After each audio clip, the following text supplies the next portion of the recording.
Oh, hello, Internet denizens. Welcome to another edition of Random Brain Farts. Today we're going to be talking about Apple, Sony, Canon, Nikon, Panasonic, Olympus. Stay tuned.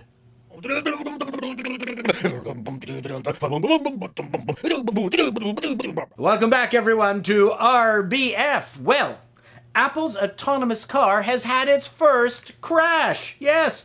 The Apple car, a modified Lexus R450H SUV, was carrying special sensors, was traveling at just 1 mile per hour. Or 1 mile, is it 1 mile? Anyway, doesn't matter. It was traveling very slowly when a Nissan Leaf rear-ended it, going around 15 miles per hour. Of course, we all know what's going on here, right? It's the first sign of autonomous road rage! The computer systems in the Leaf were jealous. Yes, of course, jealous of the autonomous Lexus and smashed into it. Did anyone investigate that? Did anyone download the data from the Nissan? No! Because car manufacturers don't want you to know that computerized cars are out of control. As the artificial intelligence grows, so does the jealousy between cars. Mark my word. Believe me, because I tell you. I don't do a lot of camera vlogging, but because I'm a gadget head, I love my cameras and I love my Panasonic G85. I'm shooting on this right now in wonderful 4K. Right.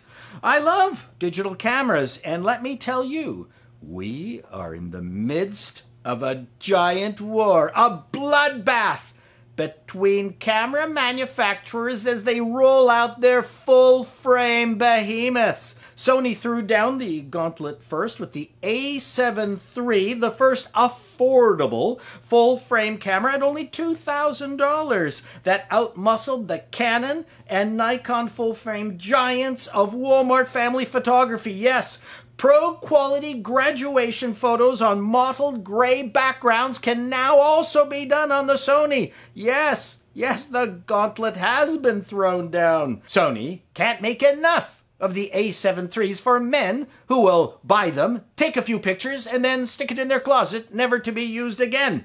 Clearly, Nikon and Canon are feeling the mirrorless heat. The graybeards of DSLRs, who make cameras so huge that they have their own gravity, have tepidly tested the mirrorless market in the past with terrible, half-hearted results. But now, they have to commit or be relegated into irrelevance with only a few remaining old people wearing tilly hats carrying around their D500s with yellow straps into the grave with them. And speaking of Nikon, they're not going out without a fight. They've just released 2 Z or Z cameras. Yes, mirrorless cameras. Initial reviews have not been stellar, but we will have to wait and see. But now there is growing evidence because of leaks that Canon will be bringing out its own mega mirrorless camera into the fray. And one of the 2 pioneers of mirrorless professional photography, Olympus and Panasonic, with their puny sensors and tiny cameras only suitable for the hands of hobbits? Well, they have carved out a good niche, especially in video, and are the official cameras of the Society of Wildlife Photographers who had hernias carrying Nikon and Canon equipment. Yes, it's real. Look it up. Yes. The buzz is full frame. Will Micro Four Thirds be left in the dustbin? But wait, there is yet another rumor. A Panasonic full frame camera in time for Photokina. But who gives a shit about the Panasonic name when it comes to photo bragging rights? Because frankly, all cameras take great pictures. It comes down to brand and the size. Is that a 100 to 400 zoom in your pants? Or are you just happy to see me? Sony has managed to crash the photo snobby party by relentless innovation. What's Panasonic going to do? Stick a full frame into an alarm clock? No! I'll bet you dollars to donuts that Panasonic will be using their partnership with Leica to bring out a full-frame Leica camera, because if there's anything that will give a boner to camera enthusiasts and professionals everywhere, it's the Leica brand. Oh, sorry.